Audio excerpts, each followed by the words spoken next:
What a goofy ass nigga is you, bro?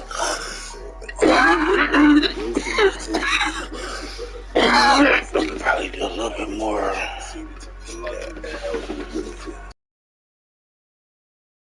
Ross's daughter arrived at the house and discovered her body, which had sustained a large open wound to the head. The police were promptly called to the scene, and upon examining the house, investigators found rubber gloves, a bank statement in Wilson's name, and a hammer covered in the victim's blood appeared, discarded in a trash bag. Wilson was arrested and ultimately confessed to killing her grandmother, allegedly believing she would be damned to hell unless she offered God a sacrifice. Earlier in the day of the murder, the woman had reportedly attempted to run over a cyclist with her car, consequently ejecting him off his bike. Although the prosecution initially granted her as a capital case, they eventually accepted a plea bargain after details regarding Wilson's mental health issues became a prescribed dose of lithium prior to the incident. An expert hired to determine whether she understood the consequences offered contradictory opinions and was consequently sentenced to 36 years behind bars. Number 6. Heather Barbera. In April of 2018, Mississippi woman Heather Barbera moved back in 67-year-old Michelle Gordon and 87-year-old Elaine Rosen ultimately reached a boiling point on July the 8th of that same year. 42-year-old Barbera reportedly attacked both with a blunt object before fleeing the state. After the bodies were found by Gordon's brother, police launched an investigation, leading using them to make purchases in New York City. She was tracked down to Midtown Manhattan and arrested 2 days later. While in custody, Barbera admitted to striking her mother with her late father's police nightstick. During a contentious argument, she then shifted her rage towards Rosen after the elderly woman had tried to intervene.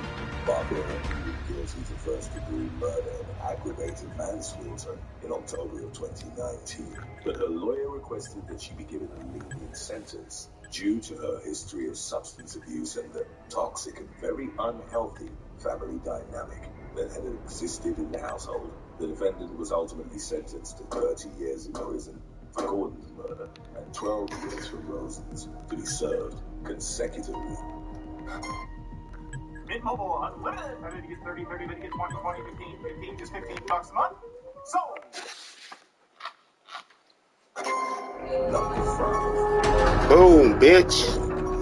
On July the 21st of 2016, Los Angeles police were dispatched to the home of 64-year-old Dora Montoya and the biggest of her son, who lived out of state and hadn't heard from her in several days. The woman's body, which presented signs of strangulation, broken ribs, and head trauma, was discovered inside the bathroom, having been wrapped in plastic.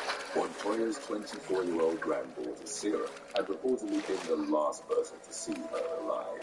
After investigators learned that Sarah had abandoned her car near the U.S. border and had fled to Mexico, He's a fucking pity. she became the police's prime suspect. An international arrest warrant was issued, and on August the 8th of 2016, Sarah was extradited back to Los Angeles, where she faced charges of manslaughter and kidnapping, the latter of which stemmed from the fact that she'd fled the country without the authorization of her children's father. While being interrogated, Sarah allegedly admitted to having snapped during an argument with her grandmother, whom she'd choked to death. The young woman pleaded no contest to her charges and, in July of 2019, was sentenced to 26 years in prison. Number 4. Harley Swalls. A concerned resident of Enfield, Connecticut, called 911 on August the 12th of 2021 after hearing screams coming from her neighbor's apartment. Police arrived at the scene, whereupon they discovered the homeowner, 73-year-old Mary Rose Riak, unconscious but alive on the floor. Officers also came upon the lifeless body of the woman's boyfriend, James Samuel Bell, as well as her granddaughter, Harley Swalls, who was covered in blood. Riak was rushed to the hospital, where she would die later that same day. It subsequently emerged that 22-year-old Swalls had been forbidden from entering her grandmother's home after a previous domestic disturbance in July. She told investigators that she'd broken in to retrieve her possessions, but that Riak had caught her before a violent argument ensued. Both Riak and Bell were reportedly stabbed over a dozen times during the altercation and displayed severe defensive wounds. As of the latest updates on the case, Swoles was still awaiting the commencement of her criminal trial. Number 3. Angela Wamsley. Nellie Sullivan, a 93-year-old resident of Candler, North Carolina, who suffered from dementia, was classified as a missing person for 2 years before investigators finally found her body on April the 14th of 2022. Sullivan's granddaughter, Angela Wamsley, aged 46, and the latter's husband, 50-year-old Alan Barnes, were arrested in connection to her 2020 disappearance. Neighbors had notified the police that the elderly woman hadn't been seen for several years. Shortly thereafter, Wamsley and Barnes became the investigation's prime suspects, as they'd allegedly been cashing Sullivan's retirement checks even after she'd gone missing. It wouldn't be until the new owners of Sullivan's home saw their pet duck running underneath the house that they discovered a drum containing the missing woman's remains. Wamsley and her husband were charged with murder and were scheduled to appear in court on May the 13th of 2022. Number 2. Chantima Wangwaki. In 2022, Thai woman Chantina Wangwaki was accused of embezzling money from her grandmother-in-law, T. Sa Fu. In May of that year, the latter began to suspect that she'd been deceived into signing official documents that granted 26-year-old Wangwaki control over several of her bank accounts. Fu promptly demanded her money back, but her grandchild refused, instead opting to fatally strangle the 70-year-old woman to keep the details of her financial fraud a secret. Following the cold-blooded murder, Wangwaki made an effort to clean up the scene of the crime to make it look like a robbery gone awry. Neighbors later told the police that they'd seen Wangwaki flee the victim's home, and an arrest warrant was subsequently issued for her. Once in police custody, the young woman admitted to stealing nearly $6,000 from her grandmother-in-law before committing the murder. Wangwaki claimed, however, to have acted under a sudden, ungovernable mood swing, and thus argued that she shouldn't be held completely responsible for her actions. As of the case's latest updates, legal procedures against the defendant were still ongoing. Number 1. Sarah Elizabeth Smith. In October of 2019, police responded to a home in Rowan County, North Carolina, where resident Peggy Austin had been found dead at the bottom of the staircase.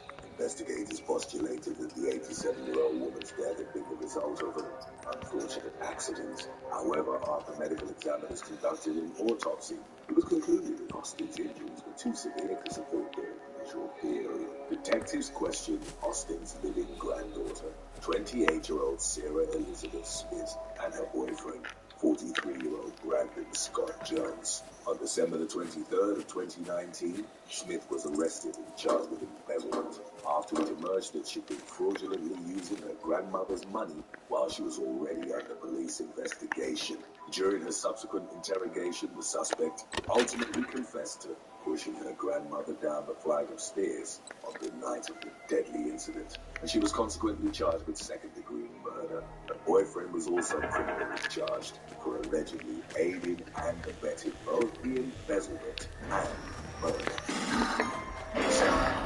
Joseph Leon's shortly before 7:30 p.m. on December 31st, 2021, New York resident Joseph Leon was seen by a shotgun blast by his adult son while outside his home with boxes of ammunition.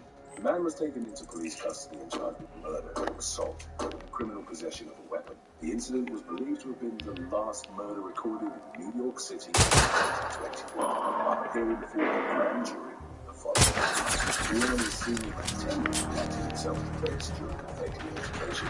He testified that his son, who had allegedly been undergoing drug withdrawal at the time, had been behaving erratically in the moments leading up to the shooting. A source with knowledge of the case told the authorities that Leone's senior had only resorted to firing his weapon after his son had pointed a gun at him first. In light of the revelatory updates, the grand jury declined to bring murder and manslaughter charges against Leone Sr. He was, however, indicted on 2 misdemeanor counts, each of unlawful firearms and ammunition possession.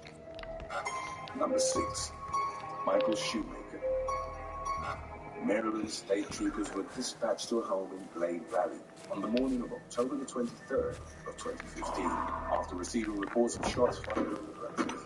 The officers were met by 24-year-old Paul Shoemaker, who revealed that he and his father, Michael, had gotten into an argument while both were attempting to use the fuel pump on their property. Michael had allegedly threatened to assault his son before throwing a metal pipe at him. He then brandished a handgun and fired a round at Paul's feet as he ran away. Officers took Michael into custody and charged him with first-degree assault, second-degree assault, reckless endangerment, and weapons-related offenses. It subsequently emerged that 6 years earlier, Michael had been arrested in connection to an incident in which he threatened to commit arson after his son had been charged with burglary and theft. In addition to Michael and his son, the former's father was also taken into custody and charged with disorderly conduct and resisting arrest. That case had made national headlines, given the novelty of 3 generations of one family being arrested at the same time. Number 5. Charles Frederick Heller. In February of 2019, Washington man Charles Frederick Heller shot his daughter's boyfriend at his Everett residence. The police later revealed that the victim, 21-year-old Dustin Hunt, had snuck into the man's house after curfew that night in order to be with his girlfriend. Heller reportedly armed himself before confronting the couple in his daughter's bedroom. The 2 men subsequently engaged in a physical struggle that culminated with Heller firing a single round into Hunt's chest, killing him. The 49-year-old man later claimed to have been acting in self-defense in a deadly altercation, and the police charges. Heller investigators that Hunt hadn't attacked him in in January 2021. Nearly 2 years after the shooting, he was arrested and formally charged with second-degree murder. The Snohomish County Sheriff's Office subsequently stated that the police had been waiting on forensic test results before pursuing criminal charges. Number 4.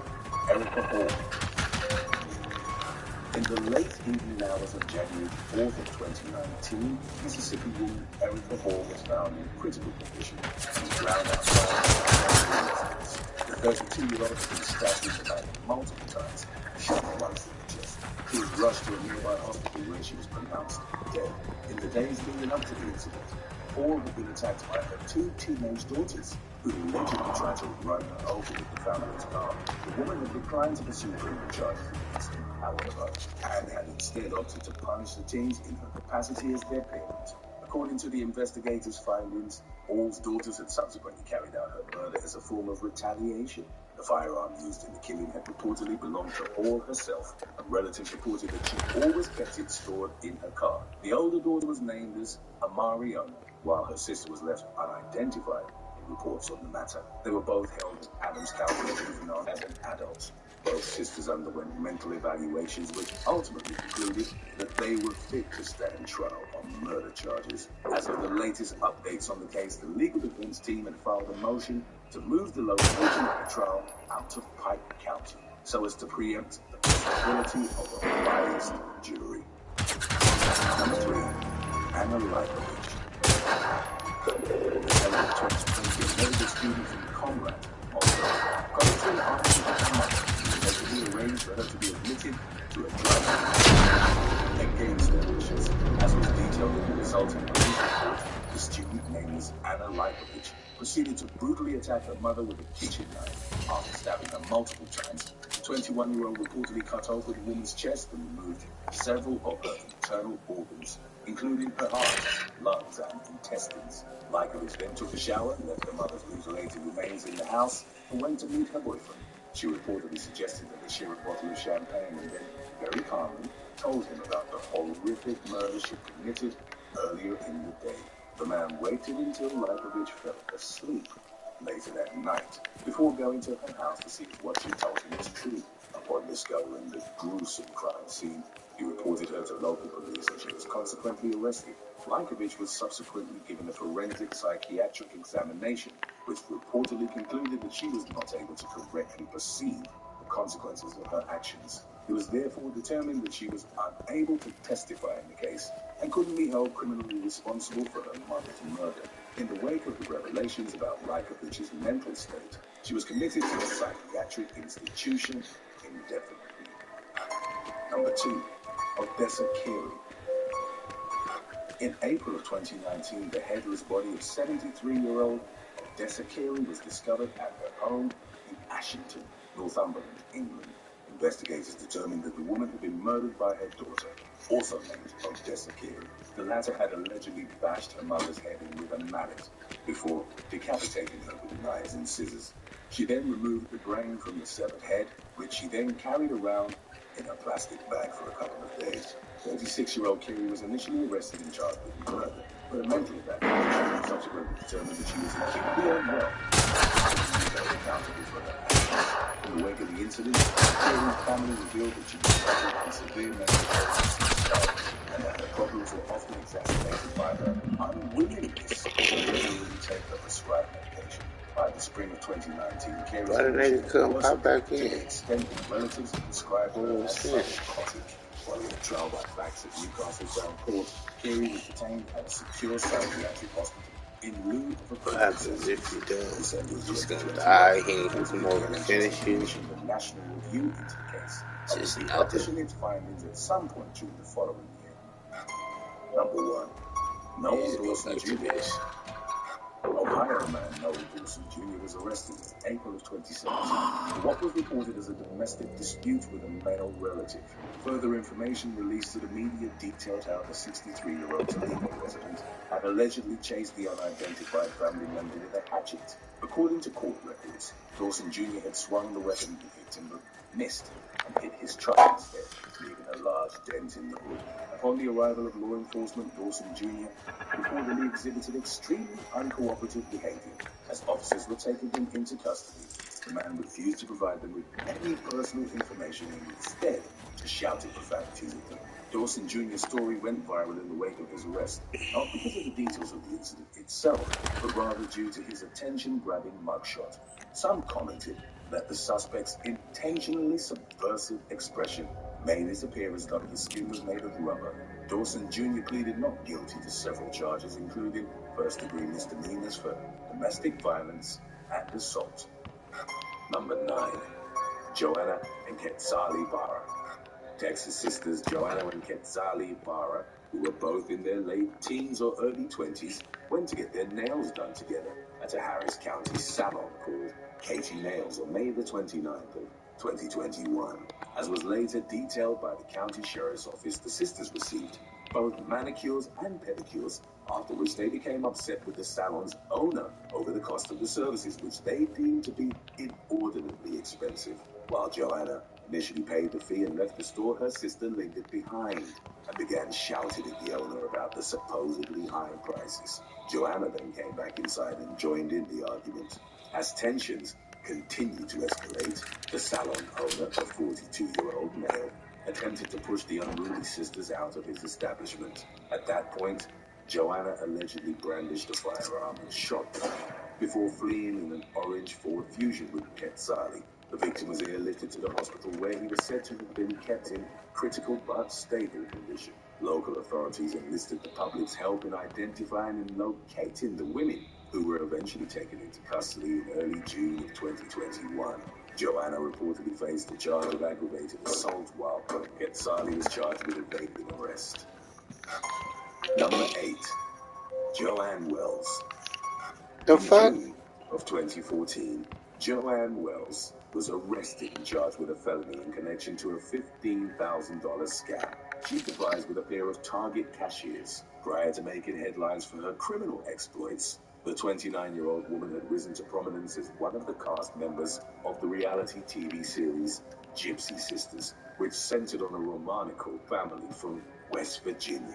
According to subsequent reports on the matter, Wells had initially set her devious plan into motion by befriending two individuals who worked as cashiers at a Target in Cary, North Carolina. The employees allegedly agreed to scan fake barcodes on merchandise Wells purchased, as well as use expired coupons and gift cards over the course of a 10-day period in December of 2013. In exchange for their assistance, the reality TV actress shared with her accomplices a portion of the $14,786 she scammed in total from the store. After Wells's fraud was discovered, the Cary Police Department issued a warrant for her arrest, and she subsequently turned herself into the authorities. In August of 2014, the famed Romanical sister accepted a plea deal that sentenced her to 24 months of probation in lieu of jail time. Number 7. Charlotte and Natasha Frost, a pair of identical twins from Commerce City, Colorado, were arrested following a racially motivated assault on their neighbors in May of 2018. The suspects, identified as Charlotte and Natasha Frost, both aged 26, were accused of launching an attack on the Hispanic family that lived across the street from them. Shortly after 7:30 p.m. on the 7th of the month, the sisters reportedly initiated the confrontation by shouting racial insults at members of the family who were standing outside, screaming at them to go back to their country. When the victims threatened to call the police, the Frosses went back inside, but emerged again shortly thereafter to continue their racially charged barrage of insults and profanities. According to the Adams County Sheriff's Office, the Frost sisters eventually approached one of the neighbors, an older woman, and began physically assaulting her. They allegedly punched her head and pulled her hair How do you while get this continuing body to out of hurl here? verbal abuse at her. In the incident's aftermath, the sisters were taken into police custody on 2 counts of bias-motivated crime causing bodily injury, a 4th-degree felony, and 1 count of 3rd-degree trespass. Number 6. Samantha and Tony Brown. On January the 9th of 2010, Englishwoman Samantha Brown and her boyfriend, Dean Darville, went to the Greater Manchester home of the former sister, Tony, for an evening of drinking. The trio were reportedly joined by another female friend, whom Samantha at one point accompanied to an upstairs bedroom for several hours. At about 1 a.m. the following morning, Darville caught the 2 women in a compromising position and accused his girlfriend of infidelity. The heated row that subsequently ensued between the couple culminated with Samantha brandishing a carving knife, which she plunged into her boyfriend's upper thigh, severing several arteries. Darville pleaded with the Brown sisters to call an ambulance, but Tony refused, instead attempting to bandage the man's wounds herself. The female friend attempted to contact emergency services, but Tony allegedly slapped her, and the call was consequently disconnected. Darville's condition drastically deteriorated over the course of the next hour, but the homeowner still refused to summon an ambulance until about 3:10 a.m., when she called 999 and told the operator that the man had arrived at her doorstep already injured. By the time the victim was transported to North Manchester General Hospital, he'd already succumbed to his critical injuries. It subsequently emerged that the wounds Samantha had inflicted would have been survivable had Darville been given immediate medical attention. Samantha was consequently sentenced to 5 years in the Young Offenders Institute for the stabbing, while her sister was jailed for 4 years for her complicity in Darville's death. Number 5. The sister of an infamous mass murderer was arrested in March of 2018 for bringing weapons and drugs into her Columbia, South Carolina high school. Back on June the 17th of 2015, self-proclaimed racist Dylan Roof entered the Emmanuel African Methodist Episcopal Church in Charleston and gunned down 9 African-American victims, a heinous crime for which he was ultimately sentenced to death. His younger sister Morgan subsequently derided many of her classmates on social media for walking out of school during a National Day of Anti-Gun Violence protest. The 18-year-old wrote in part, "I hope it's a trap and y'all get shot." Shortly after the team's alarming social media post surfaced online, Columbia authorities also learned that she'd allegedly been smuggling contraband items into AC Flora High School. A school resource officer reportedly found a knife, pepper spray, and marijuana in Morgan's possession. She was consequently arrested before being released on a $5,000 bond. The judge presiding over her case ordered her not to go back to school in the wake of her disturbing behavior. Number 4. Joanne Pasquarelli and Marie Wilson, two sisters who worked as lunch ladies at affluent schools in New Canaan, Connecticut, secretly pocketed nearly $500,000 from their employers between 2012 and 2017. School district officials first started suspecting that something was amiss in 2016 Chicken when wings. Saxon Middle School implemented a new software that tracked cash intake. Prior to the software's installation, the school averaged a daily cash deposit ranging from $18 to $33. After the computer program started tracking the money more closely, the average deposit skyrocketed to $93 per day in 2017 and $183 per day in 2018. Upon further investigation into the matter, it was determined that the discrepancy in the year-over-year figures could be attributed to an elaborate scam operated by Joanne Pasquarelli and her sister Marie Wilson, who served as an assistant food director for New Canaan High School. The sisters would lowball how much cash they collected each day and pocket the rest. A financial fraud that resulted in $478,588 being stolen from Saxon Middle School and New Canaan High School over the course of 5 years.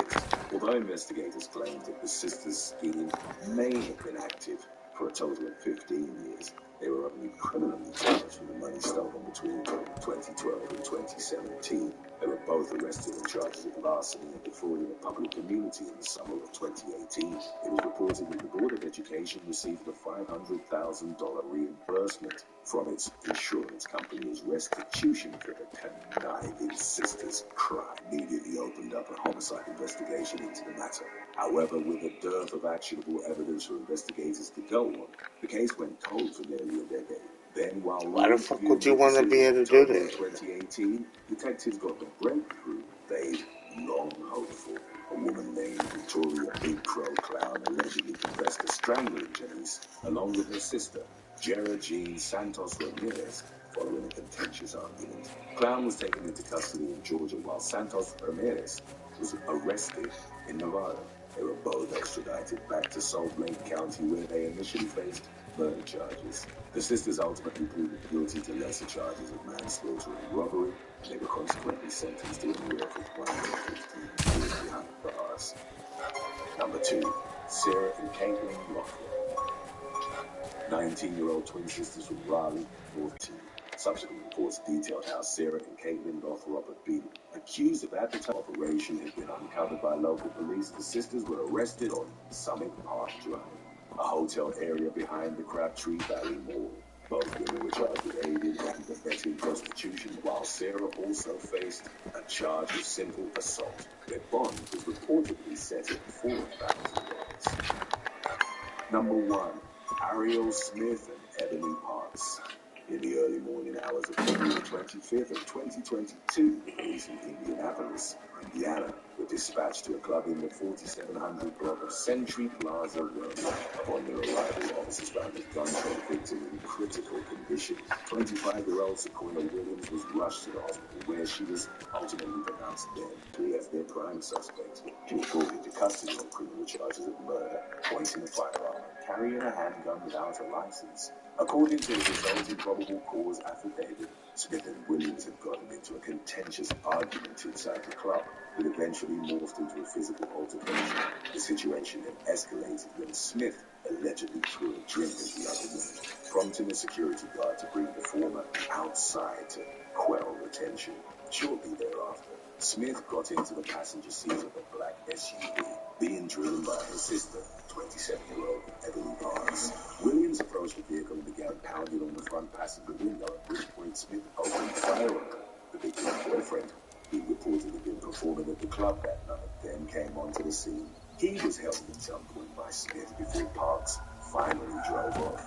The latter, who faced a criminal charge of assisting a criminal, told investigators that she hadn't been aware of the fact that her sister had shot Williams, but that she'd asked her about the gunshot later. Smith indicated that she only meant to fire a warning shot at the victim, whose death she labeled an unfortunate accident. Number 9. Kimberly and Michael Edgerton.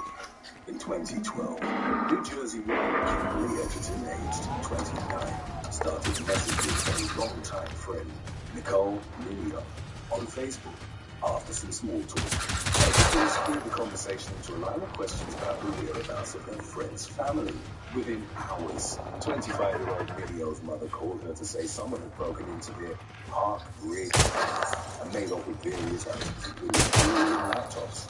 Minio immediately and communicated her suspicions to the authorities. They went to the home that the woman shared with her brother, 27-year-old Michael, and found evidence directly implicating them both in the burglary. Some of the stolen property was found on the front door. Inside the house, Michael was charged with burglary and possession of marijuana, while his sister was charged with receiving stolen property and hindering apprehension. In the incident's aftermath, Minio offered herself as a cautionary example of sharing one's personal information on social media. People she'd known for years and trusted had vandalized her home. Number 8. Brett and Brianna Brzezinski, a pair of siblings from the town of Oliphant, Pennsylvania, were taken into police custody in mid-November of 2019 after they first fought against each other and then with law enforcement. The initial dispute had started when 27-year-old Brett went to pick up his sister Brianna, aged 20, from work.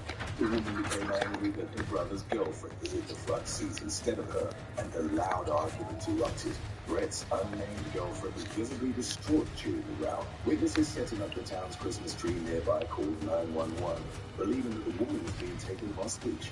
When the police arrived at the scene, Brett engaged them in a brief chase, during which officers reported seeing a girl hanging with her head out of the car. Brett ultimately got stuck in traffic and, after he got out of the car, attacked an officer. He was, however, taken to the ground, at which point Brianna also charged the officer.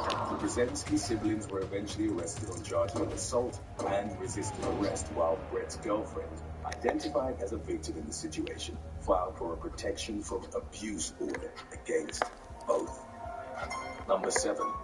Jarvis and Jarvia Carr.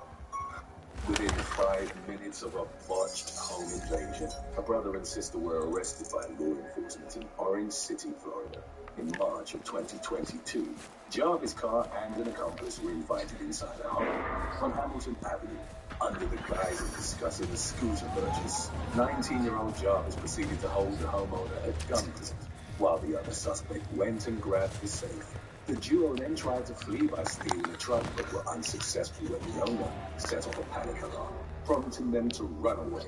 Jarvis then called his sister, 20-year-old Jarvia, and told her to just drive when she arrived to pick him up in an SUV. A high-speed chase ensued, during which local authorities trailed the siblings with cruisers and a helicopter. Jarvis had allegedly pointed a gun at his pursuers before his SUV climbed a curb and came to a stop in a shopping plaza. Jarvis took off running but didn't make it far, as he was impeded by his Crocs, which ultimately fell from off of his feet. He was arrested and deputies discovered that he'd thrown a backpack containing 40 grams of an illicit substance into some nearby bushes. The man was already out on bond at the time from previous drug possession and armed trafficking charges. He faced a multitude of new charges that included carjacking, fleeing or attempting to elude law enforcement, possession of a firearm by a convicted felon, and resisting an officer without violence. Jarvia was taken into custody for custody and told the police that her brother had taken her to the driver's seat during the pursuit. She was charged with accessory to robbery, fleeing or attempting to elude law enforcement, and violation of felony probation.